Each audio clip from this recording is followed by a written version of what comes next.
Hi everyone, my name is Jerry Wise and I'm a life and relationship coach. I've been helping people for 40 years to achieve a greater sense of self-differentiation and working on their family relationships, marital relationships, friend relationships, and the struggles that they have had with relationships. I specialize in adult children of alcoholics, adult children of narcissists, and I want to speak to the ACOAs and the ACONs and those who grew up in dysfunctional families, and particularly around this virus crisis that we've been having. This video is entitled Adult Children of Alcoholics and the Coronavirus Crisis. I've been talking a lot with clients who are adult children of alcoholics, and this crisis has been a real big punch to the gut for many people. And I'm not sure just ACOAs or ACONs, but for all of us it's a punch in the gut. But I think it's particularly acute for those who grow up in dysfunctional families. They have felt like they've been regressing back to being more childlike inside, or they feel more like a child, even though they may be a 50-year adult. They feel like they felt less adult-like and more childlike, and it feels very disorienting to them. Even if they've been doing well for quite some time in their recovery and in their work, they're finding this crisis as being something that's dredging up some things from long ago. Many are struggling with a new awareness of their reactivity. They're finding themselves being more reactive. And they've reported these kinds of things to me. They've felt isolated, having a sense of loss, a loss of normal support, the difficulties in not being able to hug other people that they care about. And you have to, say goodbye to your grandchildren without hugging them, or relatives come to the door and you speak to them, but you don't want to have them come in. And it's really been a difficult time. Others have reported having bad dreams, having nightmares. And again, they've said, I haven't had those for, a long, long time. Now they're starting to experience some nightmares and some bad dreams. There's a widespread fear of scarcity, fear of abandonment, feeling a strong sense of victimhood that they hadn't had for a while. Unhealthy family members may have become more dependent or needy on them, particularly unhealthy family members. A loss of identity, feeling more caught up in chaos and drama that they had left behind long ago. A tendency to avoid feelings. They might feel nervous and anxious and have difficulty calming down. They have become more reactors than actors, and so they find themselves overreacting. They have reduced their self-care because they feel more lethargic. They might even feel depressed.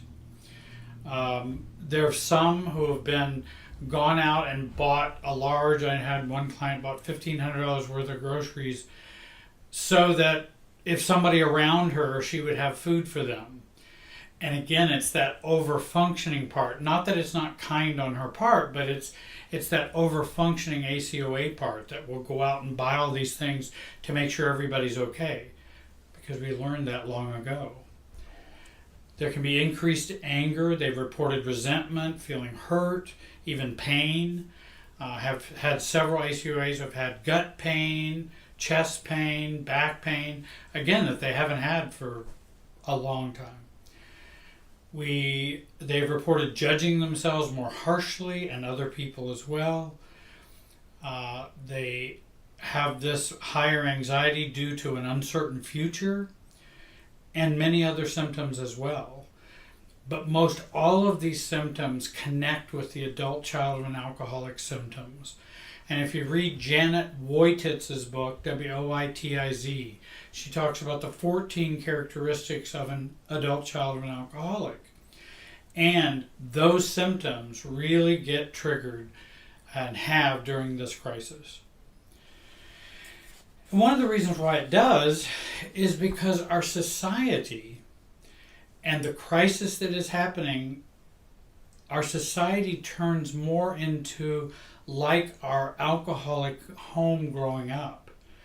And that our society is that dysfunctional family that we grew up in, and how people treat each other at the grocery store, how there's scarcity, and those kinds of problems arise.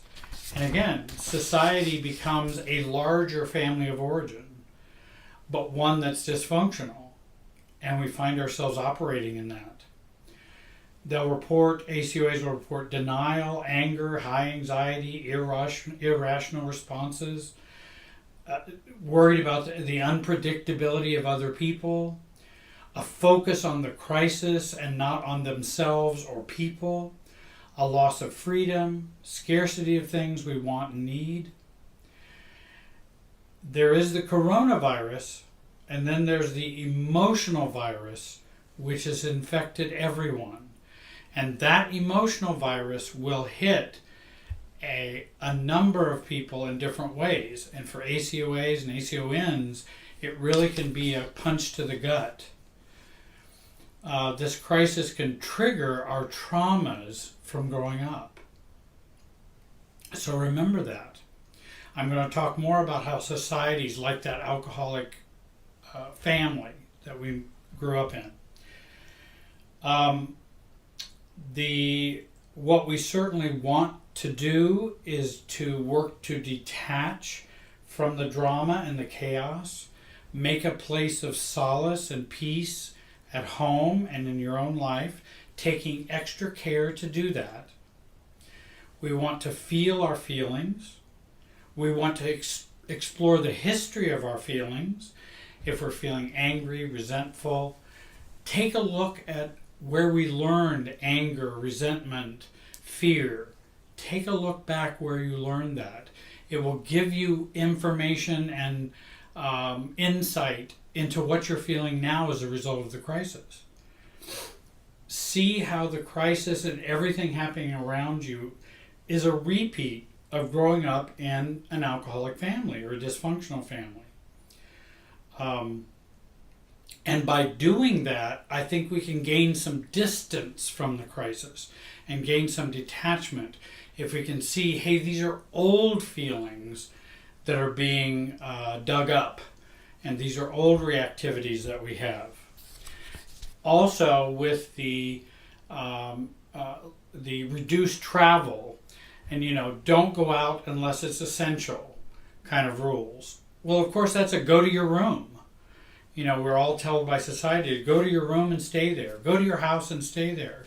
Well, for many of folks who grew up in dysfunctional homes, go to your room and stay there was not a pleasant thing. And it was very difficult.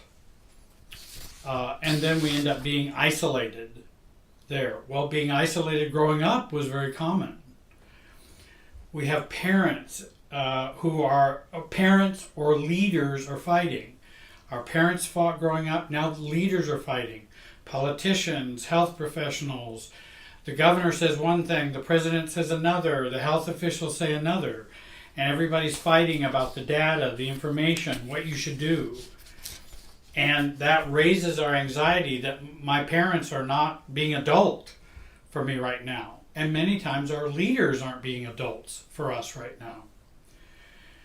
We certainly have an uncertainty of the future, which we experienced growing up as well.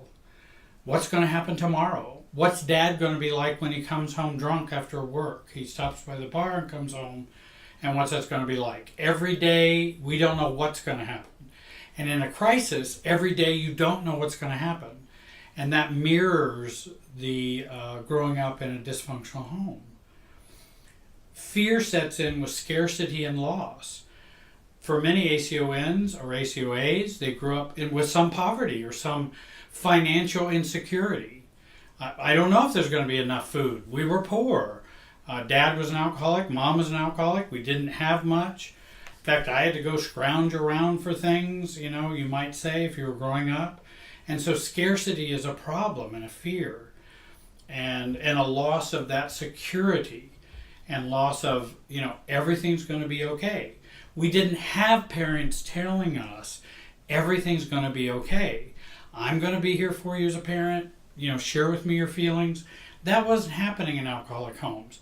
It wasn't happening in adult children narcissistic homes. The narcissist didn't care what you were feeling or thinking, or the narcissistic parent. It's just, come on, just grow up and stop crying. Why is this bothering you? So we can feel shut down and not heard. And if we're isolated, then we don't feel heard. There can be increased anxiety at work, in which bosses can become more demanding or more reactive at work. And we find relationships can struggle there also. I've also talked in the past about how workplaces end up being alcoholic families, but it's called the workplace, and it acts very much like an alcoholic home. And we wonder why we struggle with that, because it's very much acting like what we knew when we grew up. Marriage relationships can become tense and stressful, and so your home becomes more like the home you grew up in. Even though it might have been calm for a while, now it gets disrupted with the virus. I have many couples arguing about the coronavirus, about being quarantined and restricted movements. One husband's mad that the wife went out to the grocery store, now's come back and infected the kids. And then they got to argue over that even very intensely. And they will fight over, well, do you think we should have this trip or should not take this trip? And then they will disagree on how safe and what you should do to keep yourself safe. And if they disagree, then that becomes more tension and stress in the family. And when they're stressed, that pushes enmeshment. And that's that if you don't agree with my beliefs, then you're wrong. And I'm angry and resentful at you. Because you have to believe exactly the way I believe.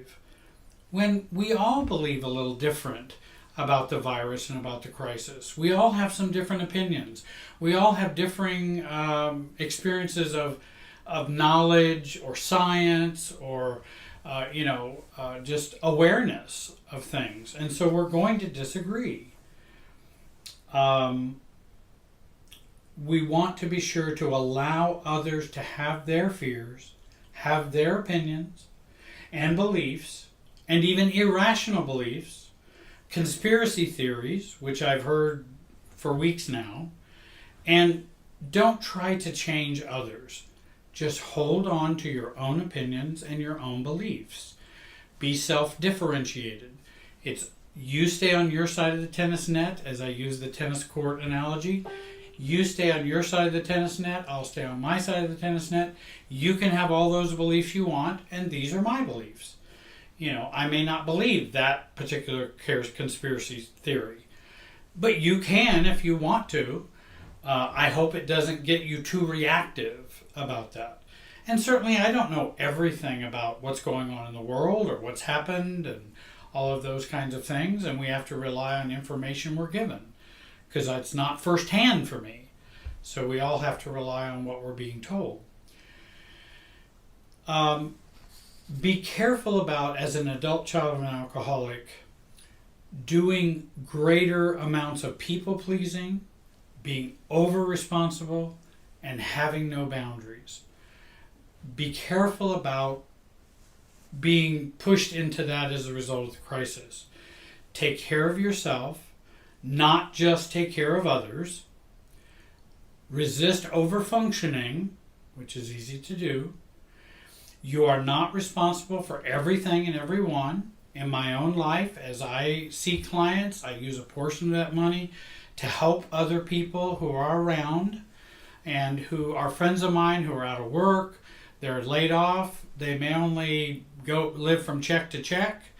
And so how can I take my limited abundance and be of help to them and help them through this difficult time? I can't save the whole world, but I can be a help to those who are right on that edge. Learn to say no, or keep saying no. It's okay to say no. You don't have to please everyone because they are anxious, upset, or fearful. You don't have to please them.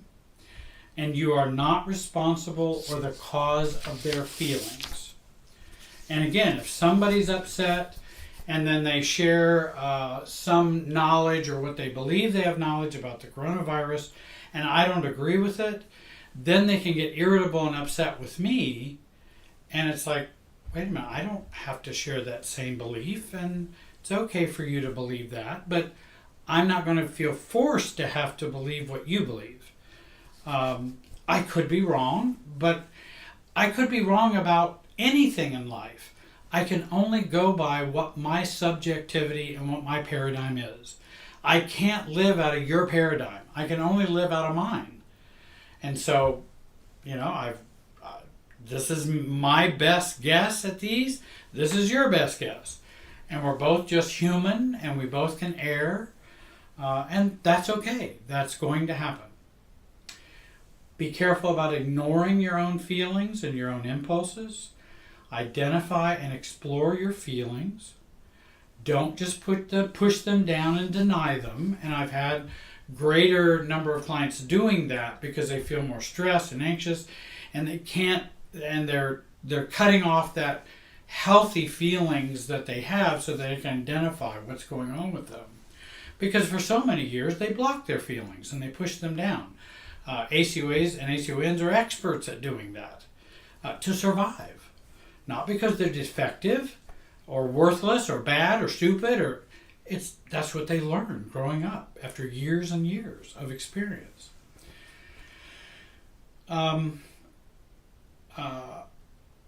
Controlling other people, which is another thing ACOAs might tend to do, and we learn to control other people because we had to control other people or work at controlling other people so that we could survive. And so we might tend to find ourselves doing that more during this crisis. Let go of control. Control you, not all of your environment or all the others around you. Let your family have their feelings, their actions. Accept them. It's okay to have boundaries. And if someone is out, doesn't care about picking up the virus and is out there being maybe irresponsible in that way, you can have boundaries and say, hey, we can get together after the crisis is over. I don't want you to come and infect grandma, grandpa, kids, or whatever. That's your choice to just go do whatever you're doing. This is my choice to feel safe and to be responsible.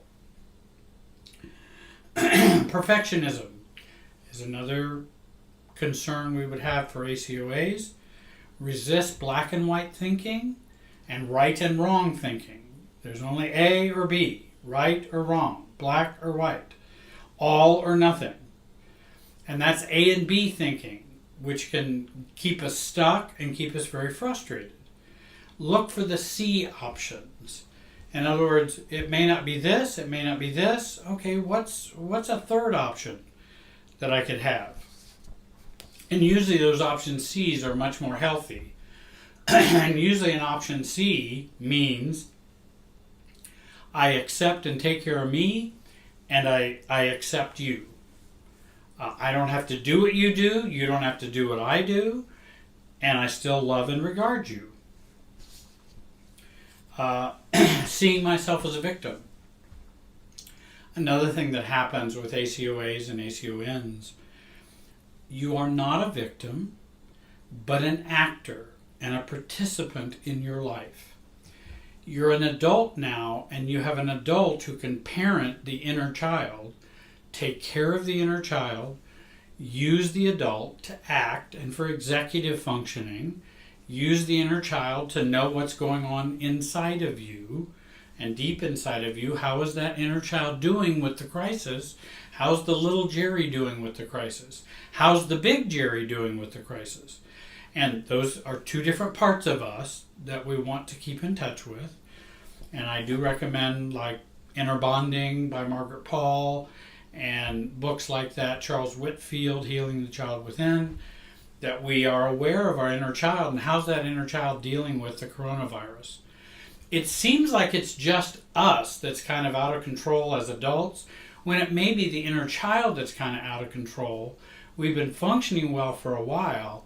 Now we need to recheck in with that inner child and see how they're doing with the crisis. How is your little you doing inside there? Reading into other people's actions and thoughts and beliefs or words. It's very easy to do, particularly if we're highly charged or sensitive or reactive. It's very easy to read into other people's actions, their telephone calls, what they say to you, and so we want to be very careful about reading into other people's actions.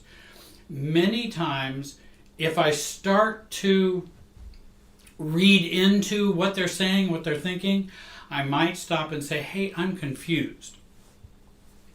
Let me see if I'm clear. Is this what you're saying? Or could you explain that to me? Rather than me just jumping to the conclusion and reading into everything they're saying and doing. It's easy to do. Stop. Be calm. Calmness is everything. In a video that I did, it's about an hour and a half long. Calmness is everything. Stop. Be calm. Think versus reacting. And be generous with your interpretations of others. You want to be generous in your interpretation of what others are saying or doing. And remember, they're under an awful lot of stress too. The whole society is under stress. At the grocery store, and if they're not quite as polite, not quite as, then we give them a break and go, hey, let me just do my stuff and just go on. I might even say a positive word to them, and say, I know it must be difficult. I wanted to share some of these things with you because I know the crisis has really affected a lot of people, and a lot of people I've been talking to and who are clients of mine. I hope that you will visit my website, www.jerrywiserelationshipsystems.com, and I hope you'll join the site. You can do that by logging in and just putting your email address in there. I hope you'll join my YouTube channel, this channel that this video is on, Jerry Wise Relationship Systems, and I hope you'll subscribe to the channel so you get all the new videos. Join my Facebook page, Twitter, and Instagram. We're putting a whole bunch of new things up on there. And on Facebook, I'm starting to do more live videos or live broadcasts on Facebook. There's lots of new things coming. I appreciate you listening to me today, and I hope you will be safe. Take care of yourself. Be generous with others. Not over-functioning, be generous. There's a difference. Be generous with others and work to be calm. Calm will help you see it through. Thanks for watching. Hey, hi everyone. I want to talk about today 4 bad pieces of advice counselors give to adult children of dysfunctional families. 1, always listen to your feelings. 2, work on your self-esteem and your self-confidence. 3, let's solve the problem you're presenting. 4, you should confront that person. I hope that you'll subscribe, like, and comment on this video, join the channel, and join our community. Bad advice does not mean purposely hurtful advice. And again, I've been a pastoral counselor, a marriage and family therapist, a social worker, a priest. I've been in the helping professions for many years. And I know that many helping professionals are well-meaning. They don't give poor advice because they like giving poor advice. Most poor advice comes from well-meaning counselors. Always remember, everyone's advice comes from 4 places: their understanding of the problem, their ability to be self-differentiated, and their emotional process and how it fuels their thinking and problem solving, and the ability to self-supervise and to monitor themselves with objectivity. Different counselors have different abilities in doing that, and they don't always realize how their issues come rushing into the client's issues. I don't believe all counselors or coaches are only helpful when they've gone through exactly what you've gone through. I believe any advice giver can be helpful with almost anyone or any problem if they have grown into self-awareness, grown into self-definition, and also grown into self-regulation. All of us who have worked in people-helping professions have given poor advice, me included. We are human. We are not always clear. We're not always objective. And sometimes our own issues and our own immaturities come into the advice. And I think many times a lack of understanding or maturity comes into these 4 pieces of advice that are given to adult children of dysfunctional families. I have found that the counselor may tend to give poor, limited, or even bad advice when they have not done their own work or have limited self-differentiation, or have not resolved some of their family of origin issues. It's so important that we do this as coaches and therapists if we have grown up in a dysfunctional family. And of course, many people helpers grew up in dysfunctional families. That's often why we got into the profession. Often, the advice can come from an increased anxiety or a reactive place within the therapist or the counselor. Number 1, you need to always listen to your feelings. This piece of advice can be unwise on many levels. While I agree that many adult children and those in recovery need to learn to identify and to express their feelings, and that can be very difficult to do, and I understand that's a process and skill that we need to learn to do, and this is a very important part of recovery. But that's different than saying, trust all your feelings or trust them all equally. I was also taught to always trust your feelings or always trust your gut. Your gut or feelings are important and can be helpful, but they are not always reliable. Not all feelings are equal. For example, if dad says you're not doing it right, why can't you do what I told you? You feel shame. The shame is not equivalent to feeling shame when I have truly hurt someone. The second is true shame. If I've hurt someone, then shame is an appropriate feeling and is a normal and true feeling. The first shame is the family brain shame or system shame, intended to diminish you or get you to comply. It's what I call false shame. It's a shame generated by the relationship emotional field to keep the system operating in a dysfunctional way. Or another way to put it is their relationship-fueled feelings or family-fueled feelings. Often they come out of our past. And many times when I say emotional field, I'm talking about the family super self and how our emotionality and emotions and our subjectivity is so connected to that. I'm not saying don't learn to trust yourself. Let's build a self to trust. I'm saying learn how and in what ways to trust your feelings and gut and yourself. What if your self is programmed and imprinted with the family of origin super self? That's not the self that I would trust. I wouldn't trust that self. And many people's selves are very much plugged into their family of origin super self and may not be a good self to trust. I work from a family systems perspective approach to recovery, or a self-differentiated approach to recovery and to emotional orientation. Using this approach, feelings are very important, but not always reliable, nor do they always communicate the right things to the brain for recovery, nor do they communicate the right things for recovery, relationships, or maturity. If those feelings create reactivity, then oftentimes they are false feelings rather than true feelings. I hope you'll subscribe, like, and comment on this video, and we do respond to your comments. Second of all, you need to work on your self-esteem and your self-confidence. My experience, most clients do not have a good idea about how to do this. I certainly didn't. We know we need to do this and that this is important, but when we don't change or fall into the same low self-esteem rut, we feel shame and guilt, and we also blame ourselves. It just must be us. I'm just worthless, or I'm no good, or I can't mature, I can't recover, I'm just a child. We have all of these negative criticisms that we throw at ourselves. Most of us adult children grew up other-focused. I'm not talking about other focused in terms of empathy. I'm talking about mental and emotional orientation that's other focused. We participated in the family brain, other focused, the family super self, other focused, and never developed to self.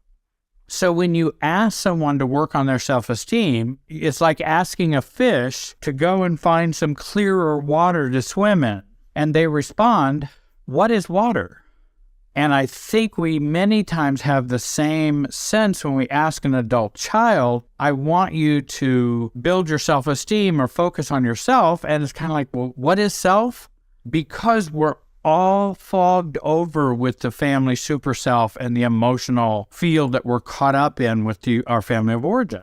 You're asking me to be self-oriented, self-focused, and I've never been that. So how do we make the reorientation? How do we reorient ourselves? Counselors may advise you to try believing good things about yourself. It's not bad to try to believe in good things about yourself. There's nothing wrong with that. And I think all of these advice pieces that I'm giving you have a place, but they're often used in the wrong way or in the wrong place. And again, try to believe good things about yourself. But then I still am using my family of origin super self that's in me to believe good things about me. Do you see a problem with that? Which will always meet with internal resistance inside me. And I'm going to have that resistance, and often will go back to the old stuck way of seeing myself. Because I'm using the old box to try to get out of this box. And that can be very problematic, difficult, confusing, and frustrating. We must work to become more detached from the family of origin super self programming, imprinting, emotional field, to truly do effective self-work. For example, if I believe I am a family scapegoat and my core belief is that I am worthless, I am stuck in the family emotional dance.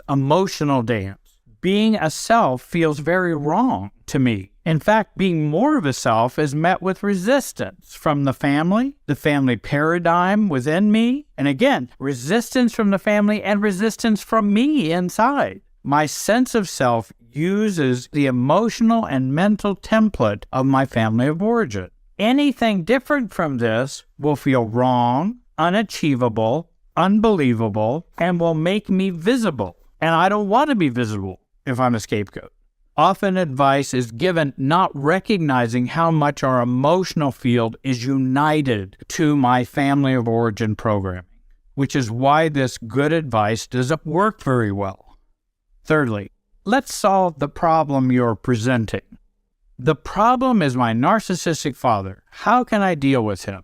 If someone says that to me, I already know they have a poor formulation of the problem, which we're going to, because our problem formulation comes out of what our subjectivity is and how we've been imprinted, how we've been programmed. I'm thinking inside the box, and I'm coming to you, counselor, to help me get outside the box. So I'm going to present the problem from an inside the box perspective. But if I view your problem in the way you stated it, we probably won't make very much progress.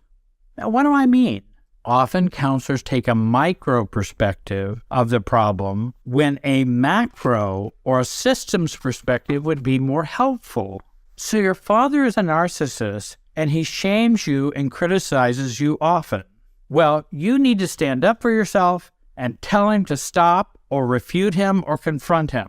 And most all of this is advice to try to change dad. Or if you can't change dad, then just go no contact. And there we've had it. I've got it all. I've given you all the advice, nice and clean. Everything's good. But the thing is, all of that advice doesn't address the core problems.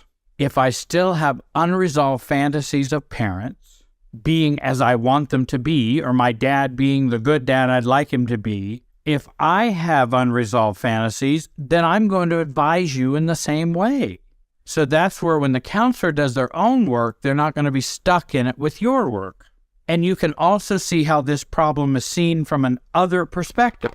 The problem is the narcissistic father. The problem is not the narcissistic father. Now, our narcissistic father is a problem. Absolutely. They're difficult. They're painful. I'm not diminishing narcissism and how it affects us. It's just that we want to move to another box and think outside the box so that we can truly heal. Because I've never had someone come to me on the first day and say, "Hey, Jerry, my father is a narcissist, and he has driven me crazy for years. And I know that me allowing myself to be driven crazy is the problem. I know he will not change. I know trying to deal with him emotionally will only make me more crazy. Can you help me heal my enmeshment with him? Can you help me detach from him? Can you help me resolve my fantasies or needs for him to be the good dad to me? Can you help me grow in self-differentiation so I'll make good choices about how I will relate to him and do it from a grown-up perspective with appropriate boundaries and also appropriate detachment so that I don't get driven crazy? Help me give up my dream of having a loving and responsible father." Now, if somebody came to me with that as the presenting problem, I would focus on the presenting problem. But we're not going to do that because that's not where we are. Where we are is in a whole nother box. And so that's why I suggest to therapists, and I've trained therapists for years, and that's where I've said, hey, the problem is usually not the problem. Always think deeper than the problem that's presented.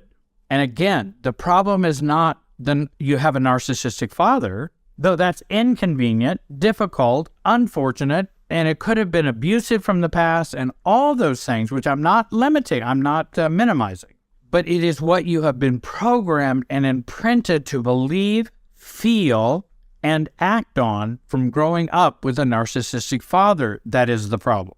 Counselors give less than good advice when they see the problem as the problem. It is often better to see the problem as a symptom of the problem and a symptom of the core issue. Focus on those, not the symptom. We as clients or we as recovering people can even begin to look at our problems that way. I always try to look away at what I think the problem is and to look underneath it. Because if I focus on it itself, I'm thinking in a micro way. Often I'm thinking other focused rather than going underneath it and thinking me focused and what do I need to do to heal me, love me, function better with me, be more mature, less reactive, more calm, and make adult decisions. Fourthly, confronting as a means of resolution and healing.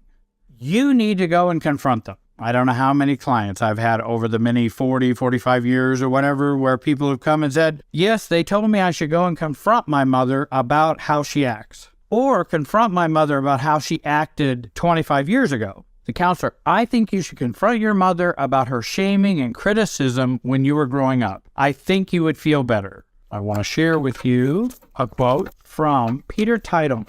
He writes in the book, Self-Differentiation. Avoid confrontation. Confrontation communicates that the confronter is trying to square the ledger. The expression of negative feelings to counter togetherness or enmeshment or fusion usually only leads to short-term, if any, gains. And that's Peter Teitel. I love the book Self-Differentiation. And I think that's often what happens. We want to stop feeling bad. So if I go confront them, maybe I'll stop feeling bad. But then I'm using somebody else to stop feeling bad. And that can be a difficulty. And again, I feel bad because we're enmeshed. And so I think if confronting, I will get less enmeshed, then I'll feel better. The problem is confronting often fuses us even more.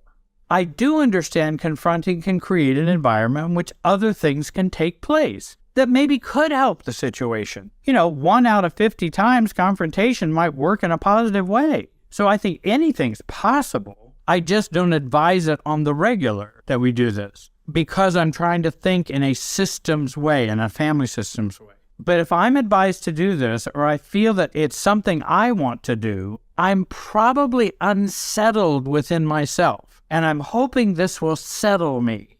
Again, it becomes other focus because I'm going to use the person I'm confronting to feel better.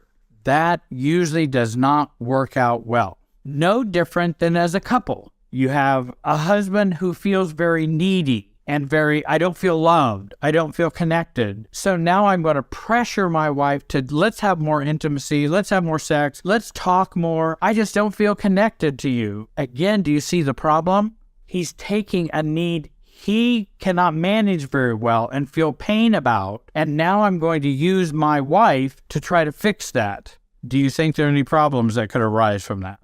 We've already got problems if that's where we're at. Does that mean I don't think couples can't grow in intimacy? Or we can express things that we need or would like? No, we can do all those things. But again, when I become other-focused to fix me, that's where it becomes a problem. In a marriage, family of origin, even in friendships, at work, any place. Again, the weakness to this particular intervention, go and confront someone, is that we're using someone else to make us feel better. It is also an intervention which, again, as Peter Kindelman says, is trying to balance the ledger. I want to get justice. I want to make this right. I'm going to go confront them, and then I can walk away and wipe my hands. Well, I would suggest you walk away and wipe your hands of that without the confrontation. And I think it's possible to do that. When we confront family members about issues in the distant past, we often end up feeling unfulfilled and having to deal with much more reactivity between us. And it can cause breaches that are unnecessary. Often confronting is an extension of reactivity. Again, I'm having this reactivity and I'm not happy. Oh, I just keep remembering how my dad or mom treated me when I was growing up, and oh, it just makes me so mad, or I feel so awful about it. Let me go confront them and then I can let it go. Often that doesn't happen. I have often told clients the best time to confront others about the past or the family about the past is when we don't need to. That's the best time to confront. And I even advise them to do that. Now that you're over it, why don't you go and talk to them about it? Many times there's much more positive that happens from that because we don't have all those forces of, I'm doing this so you will make me feel better. That's gone. And now there might be a possibility of a real dialogue.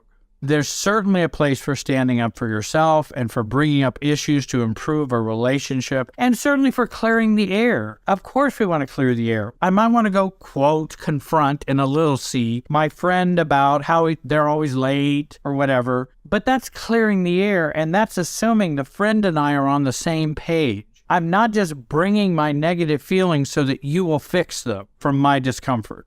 Bringing up issues with others has a different purpose than a suggestion that we need to confront someone about past injustice or abuse or trauma to heal or feel better. That's why I like letter writing, journaling, things like that. Do all that confronting that way so that you can be more whole and healed, and then you might be able to normalize the truth about what happened in the past when you talk to your family. And it will be more calm, mature, and it won't be a denial, and it might be something as simple as saying, well, hey, mom and dad, you were just talking about how I just had a wonderful childhood. Well, I'm not sure I agree with you that way. I think there were lots of abuses that did happen, but those happen in families. I wish they hadn't happened. And what's for lunch?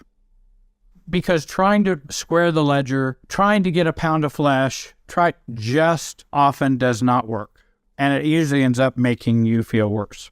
What I found after many decades of working with clients, when confronting comes up, typically clients are not in a good emotional state. They are looking for relief and want to resolve long-held feelings, hurt, and pain.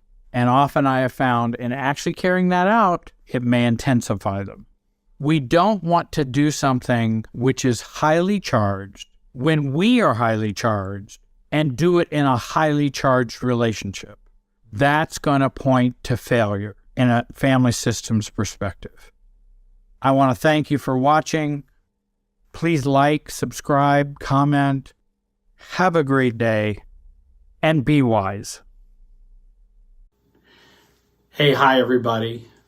My name is Jerry Wise. I'm a life and relationship coach and the director and founder of Jerry Wise Relationship Systems.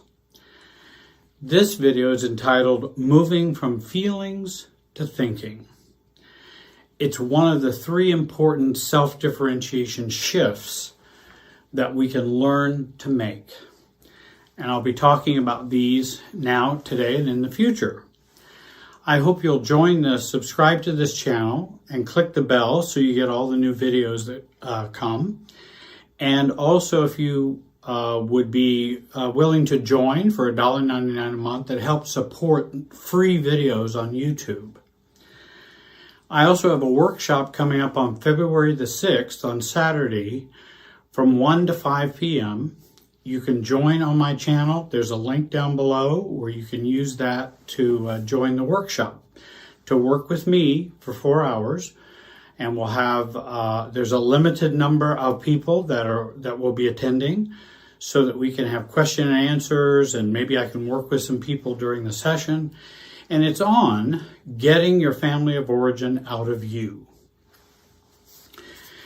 There are 3 shifts we make in our self-focus and self-awareness and self-processing. Often people will ask me, well, Jerry, how do I self-differentiate? What do I do to self-differentiate? Well, they'll many times say, well, what's your 3 good tips for doing that? And these are the 3 good tips. It's just they involve a paradigm and a thinking change to do them. So it's not just simply a quick fix of just do A, just do B, and then you're self-differentiated. And people ask me all the time, and I try to help educate them about self-differentiation. Peter Titleman, in his book, The Therapist's Own Family, which every therapist or coach should read, to deal with their own issues in their own family of origin before they start working with other people. Because when people are in session, I have a client and they're helping them as a coach. My family's here and their family's here. It's all here inside of us.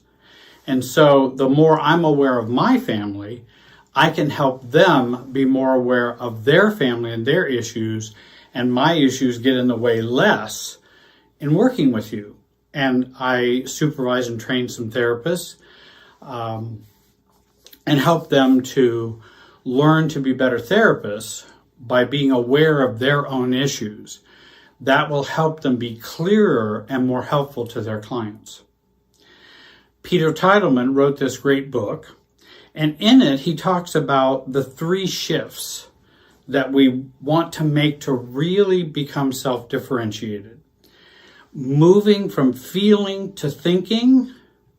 Secondly, moving from cause and effect to process thinking.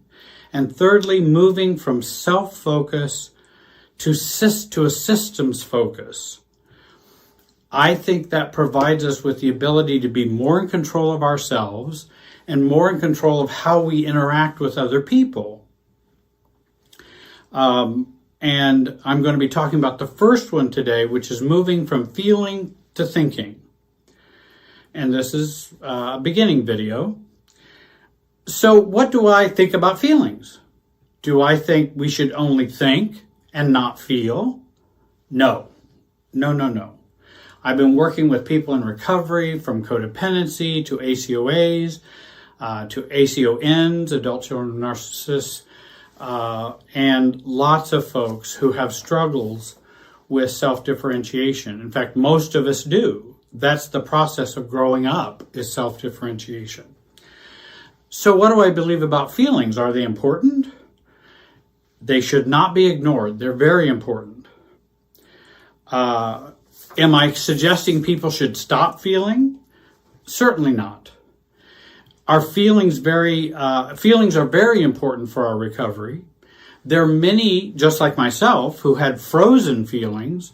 I remember the first time a therapist asked me what was I feeling, and I went, I don't know. Why do you ask? I didn't know you could even just access your feelings at that moment. And my feelings were pretty numb and frozen as a recovering or as a codependent. I just wasn't aware of my inner self. I was only aware of everybody else and everyone else's inner self, but certainly not my own. For those who have grown up in families in which feelings were ignored or punished, then our feelings get shoved way down. Now, that doesn't mean they don't play an important part in our life and later. Just because you're numb and just because you have frozen feelings doesn't mean you don't act on those feelings. We all need to learn to identify and express our feelings. However, I think not all feelings are equal and not all feelings are the same. When I say moving from feeling to thinking, or as I understand Peter Titelman talking about that, what he's talking about is moving away from systems feeling to thinking, moving away from reactive feelings to thinking, moving away from the anxiety in the emotional system that's going on to thinking. We want to override reactive thoughts, feelings, and behavior. We want to override that because it feels so natural, it feels so common. Actually, of the skills we want to learn is how to identify our feelings and what to do with them, while remembering there's two types, true feelings and systems feelings. You might want to watch my video on true feelings versus systems feelings on my YouTube channel. Recently, I had a friend who had betrayed me, and he had been trusted for 15 years, and he had betrayed me, and I won't go into all the details of that, but it involved addiction, and he had been sobered, straight, clean for I don't know how long, and then he relapsed, I think with his brother, and it was very painful. And when he betrayed me with a credit card or stealing something, then I felt sad, hurt, betrayed. Hey, I felt these were true feelings. I felt very sad. I felt betrayed. I felt hurt. I had trusted him significantly. I also felt shame, stupid, naive, which I believe were systems feelings, or dumb, and these came from my past and not the present, because I hadn't done anything shameful or stupid or naive in this relationship with my friend. He had betrayed me. I didn't tell him to. I think his addiction betrayed him. And so those are true feelings that we can have. But shame, stupid, naive, dumb, all those feelings, those are often systems feelings. And many times we can react out of those feelings, which is where Peter Titelman's saying, shift from feelings to thinking. If your favorite parent passes away, of which both of my parents have passed away, you may feel the true feelings of grief and loss. When we feel abandonment or shame over the loss of a parent, then we're oftentimes experiencing systems feelings or feelings from our past. Because we will all pass away one day, and if we feel abandoned, we probably have abandonment issues. And that can create all kinds of feeling, thinking, and behavior that can be reactive. Whereas grief and loss is the appropriate adult response to the death of a loved one. In relationships, we often feel about what's going on in the relationship versus think about what's going on. This is our feel-think system, based on our old reactivity and the older part of our brain. So that feel about is when we get triggered in the limbic system. It triggers our thinking, behavior, and feelings. And now we're often running with systems feelings, systems behavior, all kinds of things, and reactivity. And often we feel this, and it happens so fast we're not even aware that it's happening back here and moving forward, much like a fight or flight experience. If you have a fight or flight experience, there's not much time. You're just in a reactive mode. Well, certainly that's a survival skill and a process that we need as humans living in this universe. We need that. That's a healthy part of us. The problem is that system becomes fight or flight when it shouldn't be fight or flight. And so we're triggered by that older, deeper brain or older issues, and then we find ourselves doing our relationships out of that system. What I believe is important is to slow down or challenge this. Like Dr. Ross Rosenberg, he shares the observe, don't absorb technique found in his book, Surviving Narcissistic Abuse, The Human Magnet Syndrome. And this is equivalent to me saying, think about versus feel about what's going on. And when you're observing, you're thinking about it. When you're absorbing, then you're just acting out of the system emotionality that's flowing back and forth between the 2 of you, or the 10 of you, or the 5 of you, or whatever the relationship system, or the department, or the church, or because all organizations, all groups have an emotional field as to how they interact with each other. In fact, everything is a family. When I was pastoring a church will act like a family. You'll have scapegoats, golden children. You'll have sibling rivalry. You'll have people projecting parental things on me as the pastor. And I can project things on them as brothers and sisters or siblings. And all of that is a systems way of how we function, but it may not be a healthy way. And oftentimes it harkens back to when we were growing up in our families. So let me give you an example, a feel about example. I'm going to just use 2 names, Joe and Mary. Joe comes home from work, from his office, and Mary complains to Joe, hey Joe, I think you're paying too much attention to the female office manager that you have, and it concerns me. Joe had an affair 15 years ago, and Mary knows about it and knew about it. And so she makes this statement to him. And she's not real reactive about it, though I imagine she's probably a little triggered. But she makes that statement to Joe, and Joe becomes very reactive and tells Mary, why don't you just get over it? I'm not doing anything wrong. Stop criticizing me when I've done nothing wrong. Nobody else thinks I'm doing anything wrong. I think Joe is absorbing, not observing. And Joe is feeling about the situation that has just happened. And again, as Ross Rosenberg might say, is he's absorbing. And how do I know he's absorbing? Because there's telltale signs. He is not calm. He is blaming. He is defending himself. And he's triangulating with others. He's not calm. He blames Mary. He's defending himself. I'm not doing anything wrong. And he's triangulating. And nobody else thinks I'm doing anything wrong. It's Mary, him, and all these other people. So that's a triangle. And when we do those things, we are often feeling about a situation, not thinking about it.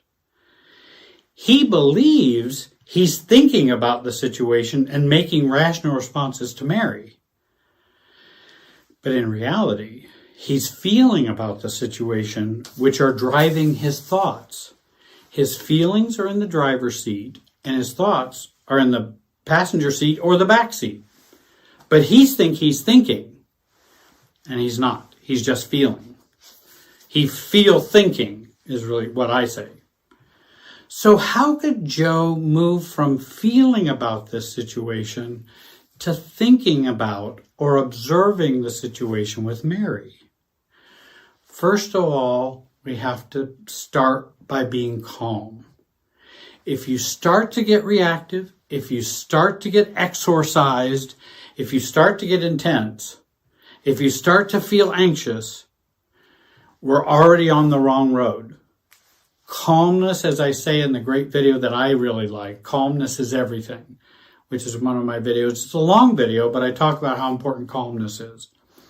Calmness is everything. He could then choose to resist blaming. He could choose to resist defending himself. And he could choose to resist triangulating with others. Mary, don't you see all these other people think I'm just fine? I don't need the authority of others to do that. So we want to reflect on, since I'm doing these things or want to do these things, because if you feel like you want to do those things, that's when we need to stop and choose to be calm. I need to think more versus feel more, or focus on thinking more than focusing on my feelings. And when someone challenges me, I want to immediately shift to thinking rather than feeling. There's a time and a place to focus on feelings, and I want to reinforce that. And in fact, I think there were some other feelings that might be true feelings that Joe's having, but he's not aware of those. He's just aware of his system's feelings and is acting on them. He might feel some shame. He might feel some guilt. He might feel some exhaustion or frustration. Those all can be reasonably true feelings that Joe may have, but he doesn't tell Mary that. He just feels this reactive pull and then just starts, reactively talking back to her. Self-awareness and feelings awareness, this work is important. But being overly enmeshed with our emotional system causes reactivity. And again, I think it's very important that we become aware of our feelings. But would you say Joe was being aware of his feelings? I think Joe is being aware of his trigger. Joe is being triggered and is reactive. And I'm not sure how much he is aware of what's going on within him. And that's what happens when we become reactive, are not calm, and when we're absorbing rather than thinking. Then we think we're doing the right thing, but we're actually doing all the wrong things to try to correct the situation. We want to look at the flow of anxiety. When I start to feel triggered, Mary may have been triggered by him taking a gift to his office manager, or purchasing a gift for her, out of appreciation for the work she's done, let's say. And Mary could start to feel more anxious about that because of the previous affair. And so Mary comes to Joe. She has a little hot potato, offers that to Joe. Joe now has the hot potato. It gets really hot now. It gets thrown back to Mary. Mary has the hot potato of anxiety. Then she responds back. And then we have this chain of and feedback loop of anxiety that's going back and forth. No one's being aware of their true feelings, and there's not as much thinking going on about what's happening. And that's what I call kind of the hot potato process. We want to drop the hot potato. If someone hands you a hot potato by accusing you of something, challenging you, disagreeing with you, I want to put the potato down and not let it guide everything that's going on within me. Because if I grab hold of the hot potato, if I have fight or flight, if I have just reactivity, it's not going to go well. And it will often either keep something bad in place or will make things worse.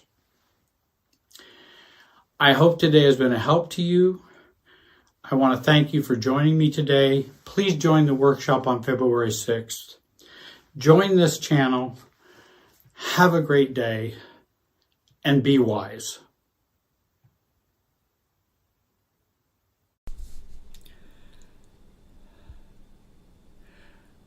Hi everyone. My name is Jerry Wise. I'm a life and relationship coach, and I've been doing this work for about 40 years or so. And this particular video is entitled Self-Care for Going No Contact.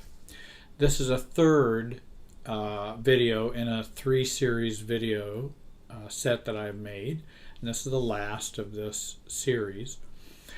And I wanted to share my perspectives on going no contact with narcissistic families or narcissistic family members and that sort of thing from a family systems perspective.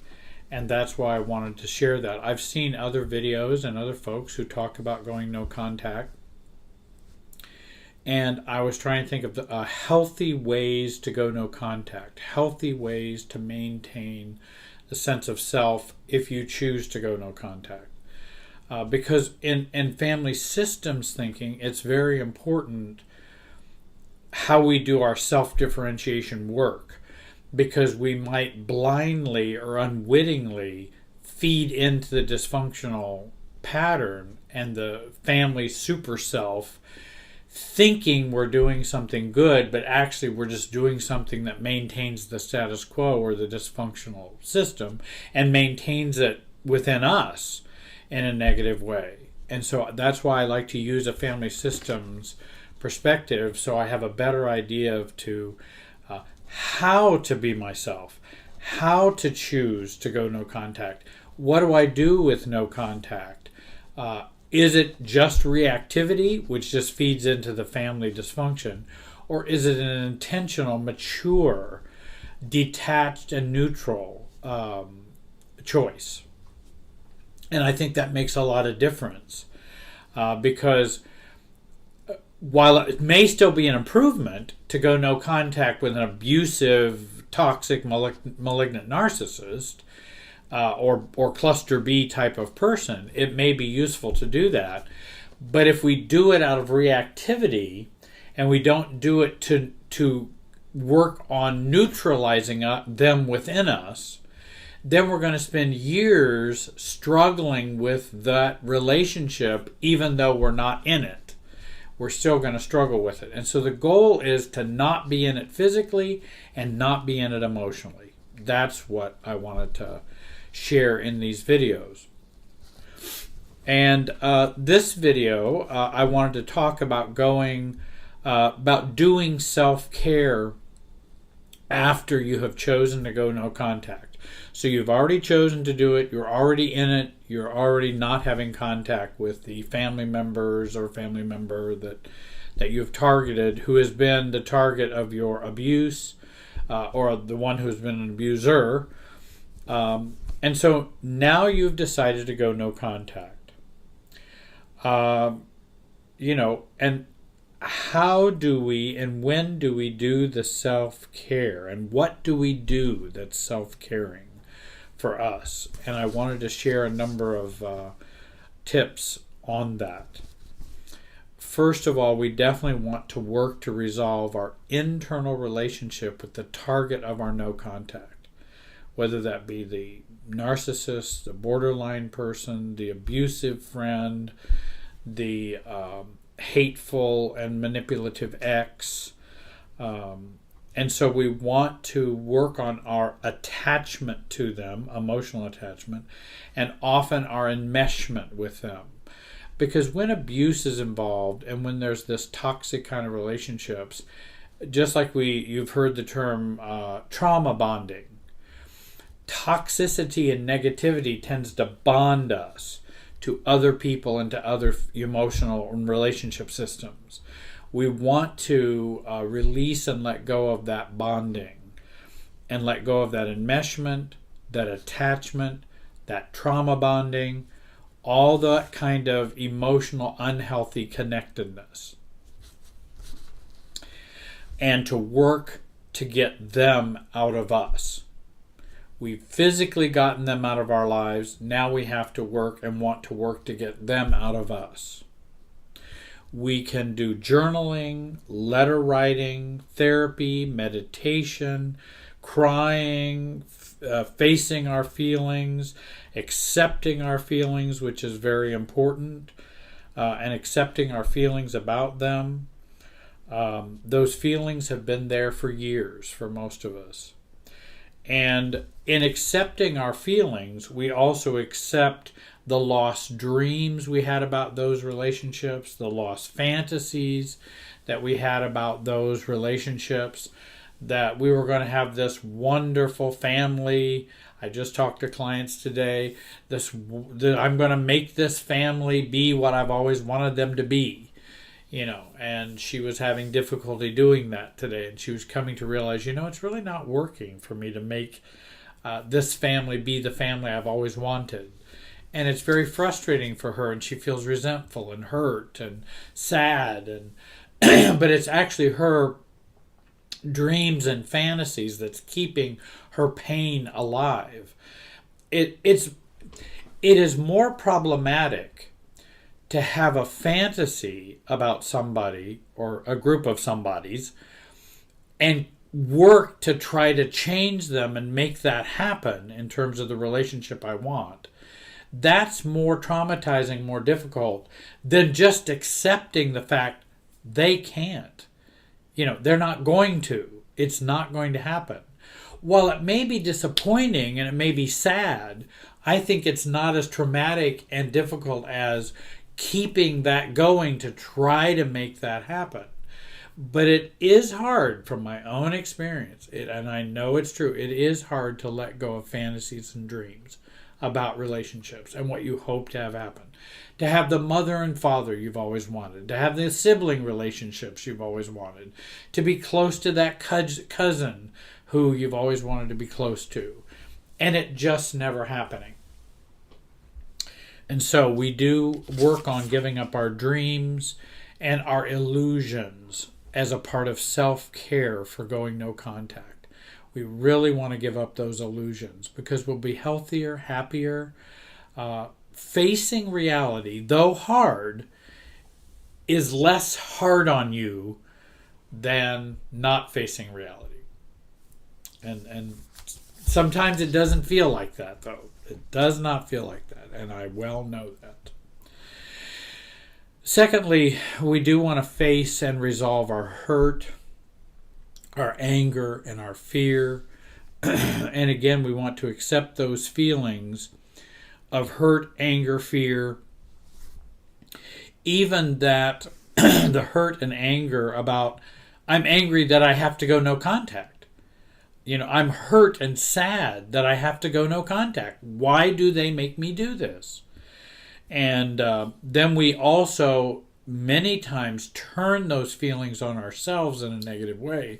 That why have I been so stupid to stay in this relationship for so long? And we turn to self-hate and self-rejection and self-criticism once we go no contact. And then we go, well, I should have done this a long time. Why was I dumb for taking this long? And again, it turns back around on us negatively, and we want to avoid that. What we want to say is, I do feel sad I'm giving an example. I do feel sad that it would have been great had I done this 10 years earlier. But I can't know what I don't know. Time and the universe moves and functions as it does. And if you're a spiritual religious person, then God has a plan. And that I could only be ready when I was ready. And I wasn't trying to be belligerent then. I just didn't know what I didn't know. I didn't know I should do this. I thought I should keep trying to work hard to make this relationship work and to keep in it, when actually it wasn't, and it actually was abusive. So we want to be kind to ourselves when we get to those feelings.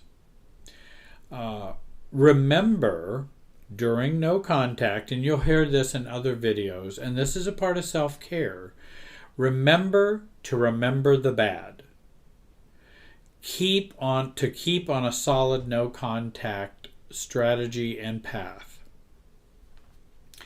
It's okay to remember the good, the dreams, and the fantasies, which is easy to do, but we must remember the bad.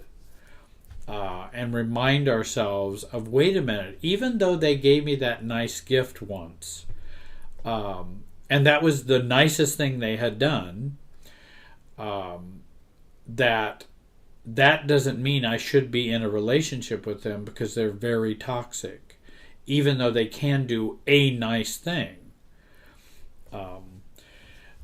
I also try to help people with when they have gone no contact as a part of self-care. It's like a toddler whose parents have dropped them off at a house to babysit them. The parents leave, and the toddler, of course, gets very upset, angry, crying, hurt. Life is over, for the toddler. At least the way they... And I remember those experiences when my son was growing up, and Susan and I would babysit for other people, and other people would babysit for us. And when they bring their kids over, it would be, when they left, it was like we knew it was going to be a mess. And so I remember Tommy was one that he was just very young, and his parents had left, and he was very upset. Went to we had a bay window in a living room, and went over to the bay window, and you could see out to see the cars, and he would then do the pining, and the pining away as they drove off, he then pines for them, yearns for them, and that's what a toddler will do. Well, we as adults do that too, and I'll come back to that. So there's a pining kind of experience, and so he's crying, he's hysterical, he's upset, and all of that, and then we go, okay, well, when is he going to calm down? And it's probably not helpful to discipline them, to be mean to them, and I see some parents doing that. It's not going to be helpful to do that, and probably would be more damaging. They're just pining away because they don't have object permanence. In other words, when their parents are there, their parents are alive. When the parents leave, the parents are dead. So they don't have object permanence. They don't go, oh, well, they'll be coming back. We know they'll be coming back, and we know they're not dead. We know they're going to show up again. The toddler doesn't. The toddler goes, they're gone forever. This is no object permanence. They're erased. And then there's this panic. And then we have a task as a toddler. Can we turn that pining and turn to find the red truck? And then we shift our attention over to the red truck, and we feel better. The red truck now has our interests, and we're having fun with the red truck, and we forget the pining away experience. And that we must learn as toddlers. That's a very important emotional developmental task that Erik Erikson talks about, where we can shift that pining to soothing ourselves. And same with going no contact. If you have lost some family member or lost some part of your relationship system due to no contact, we want to work going from pining for them to what red truck do we turn ourselves towards. We need the red truck, and we need the other focus. And that's not denial. That's being able to soothe myself and shifting to how can I take care of myself. But we will pine, particularly if we've given up some family members or a family member. Then again, they've always been there since we were babies, and they've always been around. And to not have them around, we may tend to pine for them because there's a very strong attachment and enmeshment often. In addition to that process, we want to work hard on our inner bonding, because if we've lost them, we want to bond with ourselves. And we work hard on inner bonding and learning to love ourselves, our inner child, our inner adult. We want to get to know them. And Margaret Paul's books, Dr. Margaret Paul's books are great. Inner Bonding and Healing Your Aloneness are two books I recommend, because it is a way to focus on you. And you can become the red truck. And that's what I think that's the point I wanted to make, is that if we're pining, we can turn to ourselves to be the red truck and the focus of taking on the work of loving us, knowing us, and caring about us. And that can take us away from the focus of, but what about them? What about those parents I don't talk to? What about that sibling I don't talk to because they're so toxic and they're so narcissistic and mean? Another part of self-care for going no contact would be practicing self-power, self-retention, self-power retention. We're going to retain our power and not give it away.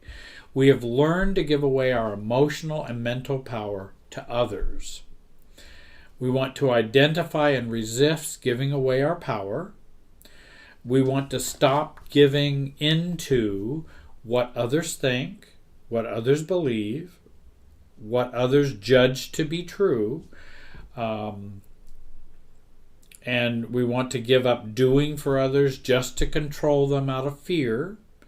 We want to increase our tolerance for other people's feeling their own feelings and believing their own beliefs, no matter how irrational. I remember when I worked in a psychiatric practice and I would work with schizophrenic patients. And it is easy to get caught up in wanting to change the psychosis, and feeling triggered by them being irrational. And so I needed to increase my acceptance and tolerance of craziness so that I could actually help them. So I needed to increase that. Well, that's what we want to do when we're going no contact. We're increasing our ability. I can let you be crazy. I can let you be as irrational as you want to be, and that doesn't have to affect or change me. And I work with clients to strengthen this important personal process. I think sixthly, choose and keep close to a support anchor person. A part of self-care is, I think, choosing the red truck of yourself and then choosing the red truck of support or an anchor person, focusing on your own self-care.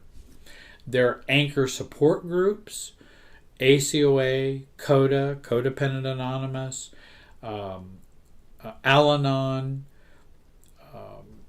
There are even some adult children of narcissist groups in different parts of the country, though I think they're more rare. And so we can use that as a part of our support. Getting a sponsor in 12 steps can be a part of the support as well. Having a coach, a therapist, a mature best friend, a mature pastor or imam, people that will be supportive of you while you go through this process. 7, remember that self-care during going no contact, the goal is to work towards emotional neutrality. Growing ourselves up, like the books by Jenny Brown called Growing Yourself Up. Declaring self and learning to be yourself and to differentiate. Harriet Lerner has good books on like The Dance of Anger, The Dance of Intimacy. All of her books are based on a family systems approach. And then, of course, doing that work of self-differentiation is so important during, I think, a no-contact work. And there's Andrea Shera, Roberta Gilbert, and there's some other folks that, and I have resources. If you want to send me an email, I'll send you a list of all those books. Feel free to send me your email. I'll put you on my email list, and I'll send you all the resources. I've got a bibliography of a whole bunch of readings you can do that are on family systems, so that you can learn to self-differentiate, which means I can stay connected while being myself. And I want to do that work.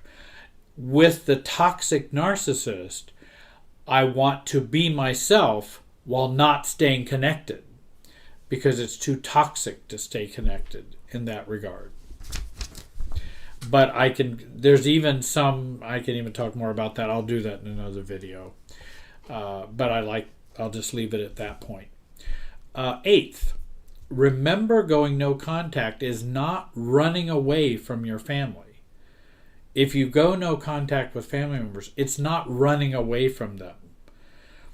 Running away is done by the wounded inner child and the frightened, paralyzed inner adult. No contact is done by the loved inner child and the loved inner adult. And it is a move of self-differentiation, not a move of immature emotional cutoff. Murray Bowen, who's a theorist that I admire greatly, stated in his Family Systems Therapy Classic, he says, the person who runs away from his or her family of origin is as emotionally dependent as the one who never leaves home. They both need emotional closeness, but they are allergic to it. And in general, what I just said is true. That's why we don't want to go no contact as a running away. We want to go no contact as an adult choice in a relationship. We're not running, we're choosing. Again, running is not choosing. Running is reactivity. Well, let me talk about the benefits of going no contact with a narcissistic family or family members. And this article, I love it. It's by Sherry, S-H-A-R-I-E, Dr. Sherry Steins, S-T-I-N-E-S. And I really like a part of self-care in going no contact is truly celebrating and enjoying the benefits of going no contact. One of them, as she describes, is freedom. We first have freedom. And that we now realize we can maybe be ourselves without someone, constantly causing you to feel guilty, hurt, ashamed. You have some liberation and you have some freedom. And that's one of the benefits. Secondly, peace, as many of you have found in going no contact. You don't have to argue all the time. You don't have to put yourself in constant drama regarding a narcissistic or malignant family member that just is so painful. It's time-consuming and emotionally draining. You don't have to feel confused or defensive with every human encounter. And we believe that we're finished living in the house of pain. And I believe that self-care acknowledges that I'm not going to live in the house of pain. And here's another benefit which I really like. Everything is as it seems. There's no more cognitive dissonance. You're no longer being gaslit, lied to, manipulated. You no longer live in a state of mind that's just always in question. You get up in the morning, have your day, go to bed at night, and there's no hidden agendas, constant implications of your ineptitude. Everything just is. Your relationships are as they seem. Whereas with the narcissist, they're not as they seem.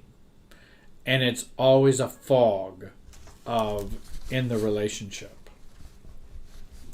Another benefit is having yourself. You get yourself back. To be yourself, to learn who you are, and to hold on to yourself. And you no longer have to give yourself away all the time. Your intuition. You can actually pay attention to your intuition and value what it says to you. Red flags are no longer ignored. And they're no longer excused or rationalized away. And if someone tries to challenge your reality, you're not swayed. Another benefit is having healthy relationships. Our relationship with the narcissist was toxic. And now you want nothing to do with toxic people or anything that resembles unhealthy relationships. And you realize you don't have to. You can be in relationship with people who are healthy, happy, care about you, have empathy, have concern for you. And then we're able to begin to connect with others on a real level that's effortless in many ways. And then I know many people realize the benefit of no longer walking on eggshells. We're no longer walking on eggshells, worrying about our every comment, our every phone call, our every text, our every email, our every how often do we talk to them, how often do we not talk to them. If I email them this or text them this, will they think that? Will they get upset? Will they be upset? Because we never know what they're going to be or how they're going to feel. And it's nice to not have to walk on those eggshells, because we don't want to be in relationships in which we always must worry about the outcome of the encounter. I don't want to have friends that I don't know how this encounter is going to work out, and all we're doing is going out to eat. I don't want to always have to worry about what the outcomes are going to be. And it's nice to have the relationship. And even if I'm insensitive or mess up, I don't want to worry about the outcome. They may say, well, Jerry, I didn't think that was very kind. And then you say, I wasn't, and I'm very sorry. I wish I hadn't done that. You're right. It's okay. But they don't freak out, reject you, call you names, are abusive, and tell everybody in the world how evil you are. And no more navigating emotional landmines. That's another. Remember those days of wondering, what will he or she do or think if I ... Well, you have disentangled yourself from the topography containing these landmines by going no contact. You walk in a different neighborhood now, one that does not contain booby traps everywhere. We also can celebrate, and in the self-care we celebrate the benefit of having fewer or having somatic symptoms disappear. These are these physical symptoms that we've experienced: migraine headaches, stomachs in knots, eczema, shingles, mysterious ailments, and the like. All are examples of how difficult emotions and stress were being expressed physically. We find that depression is lifted. After years of narcissistic abuse, you've lost yourself, dissociated from emotions, and have been conditioned to a state of learned helplessness. And then we go into that deep depression. And when we go no contact, we can enjoy and begin to enjoy that depression begins to lift for us. And then we enjoy the drama-free interactions, which I've already mentioned, how it's just not drama and turmoil and crisis and worrying about this and worrying about that all the time. And then lastly is empowerment. Once you realize you're free from the opinions and manipulations of the narcissist, you find inner strength and capacity for self-agency and self-advocacy. You've learned and begin to learn to set boundaries and have gotten yourself free from the narcissist's web. This experience has taught you self-trust and personal empowerment. What I found that people believe they're not able to set boundaries and they're fearful that they can't do it, but they're doing it with they're doing it with malignant narcissists, and then they wonder why they can't set boundaries.